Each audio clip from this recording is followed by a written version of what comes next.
was really difficult not to feel awful for Madonna, who obviously is undergoing some kind of emotional crisis, and who has responded by tossing some of her vast fortune at a doctor to try to buy back some of her fading physical attractiveness. It didn't work. Either the doc was a quack, or there just isn't enough money. But to my mind, a plastic surgeon is a quack anyway. A quack making a quick buck off the mental anguish of other people. No, the only conclusion one could arrive at upon seeing Madonna's weird mask-like face recently is there's so much sadness and hurt behind that mask.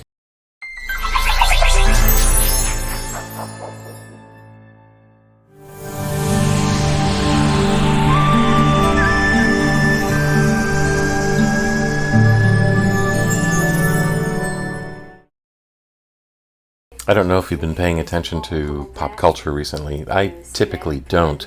But recently I've seen a bunch of pictures of Madonna. And we all know Madonna, very, very famous songstress from years ago, and she's getting a little bit older now, and she decided that she wasn't nearly as attractive as she used to be, and she used to be quite an attractive young lady. But the point is, she decided to go under the knife, and she decided to get some plastic surgery.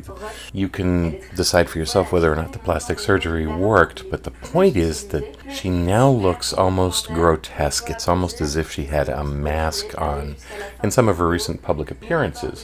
She showed up, and it's hard to describe her appearance, but very thick, very heavily Botoxed lips, skin pulled taut as a trampoline is what it looked like, and an almost waxy appearance to her face. The point is, people made great fun of her look, and the only thing I could think of was I felt terrible for her. This was a woman who once had been very attractive, who's realized that she's no longer the lovely young lady that she used to be, and has now spent an awful lot of money. One assumes that there were tens of thousands of dollars that went into this surgery, all to produce this appearance that the world appears to have mocked. I haven't seen anyone say, oh, that's a good look for you. And that just strikes me as very sad. Life moves on. It simply does. We don't typically tend to get a lot more attractive as we get older, though some might say that men become more distinguished or something of that nature. But poor Madonna, who had millions of adoring fans over the years, now looks in the mirror and does not like the girl who looks back, the woman who looks back. And what a terrible thing for her to feel, and what a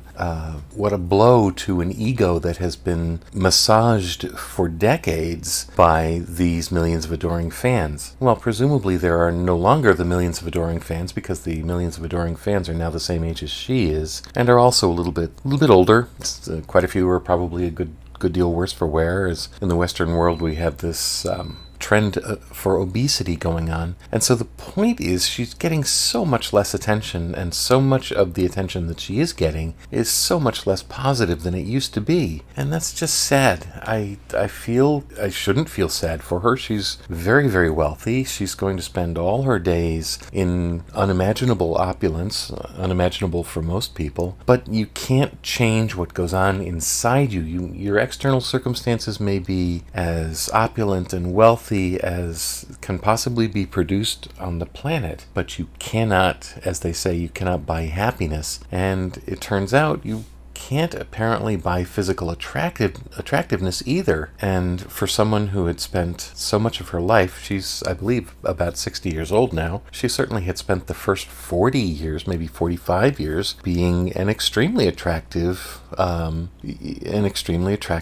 Well, okay, not her childhood, but from who knows what, age 16 until 45, so that's a good 29, call it 30 years of being really, really attractive. And then she arrives at age 60, looks in the mirror, and feels terrible about the face looking back at her. To me, that strikes me as ineffably sad. She should be able to look at that face and say, that's the face that results from a life well lived, though I doubt her life has been well lived. I think her life has been lived bathing in the adoration of fans, and when fans' adoration slackens a bit, well then, what else can you bathe in if that's all you're used to marinating in? You're not necessarily really used to marinating in your own self-esteem generated by substantive works and a life of great accomplishment. She looks over her romantic life, and there's nothing but a path of wreckage behind her. She has a daughter. I don't know how her relationship is with her daughter because I don't pay attention to these things, but I assume that her daughter is the same as most children of relationships or children of parents who are fantastically famous. She's probably extremely messed up. So who knows whether she's even in close contact with her mother. And such a terrible thing now to have just had the adulation of the world thrown at your feet for decades, and then all of a sudden to realize it's over. And so what does she have to back it all up? What does she have to say, okay, now I can go and do this because I've also built up this wonderful thing in my life, and I've also developed this skill that produces this tremendous output and this tremendous result, and I have dear friends as a result of this. Who knows whether she can do that, but I'm guessing she cannot, because she's used to being at the top of her field, not one of the kind of the regular people within a craft or within a trade or within a profession or within a skill. So this, for someone of her accomplishments, and again, these are not accomplishments that I particularly admire, but they were accomplishments that she set out to accomplish, and so she should take some satisfaction from them. Well, what does she have now? And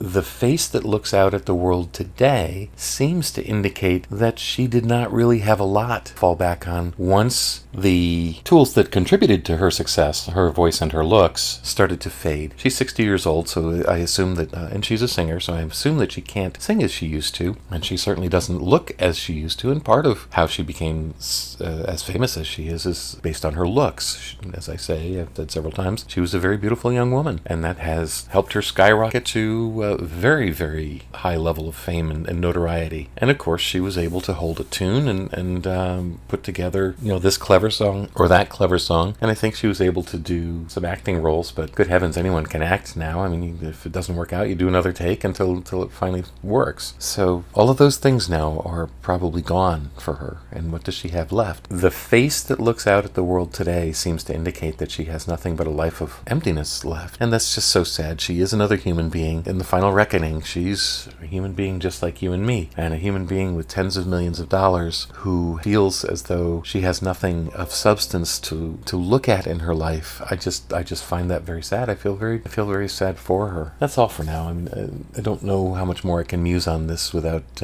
repeating myself over and over again, but I just feel very sad for Madonna. And I don't even know her. I don't follow her. I don't pay attention to her, but you couldn't miss the images recently, and you couldn't miss how sad they look and how bereft and how just sad they seemed. The lessons in this are certainly quite numerous. One lesson certainly must be that you should never put too many of your emotional eggs in a single basket, a basket labeled the favorable opinion of others. Also, don't bank emotionally too much on your looks. They go away. And spend some time on developing yourself as a human being, a fully rounded, developed human being, ready to be a positive part of the lives of others as well as of yourself. Finally, money truly cannot buy happiness, but you can have happiness. Even if you're rich, that happiness will come from those other aspects of yourself that you have built over time and that contribute to a solid foundation of good physical, mental, and emotional health.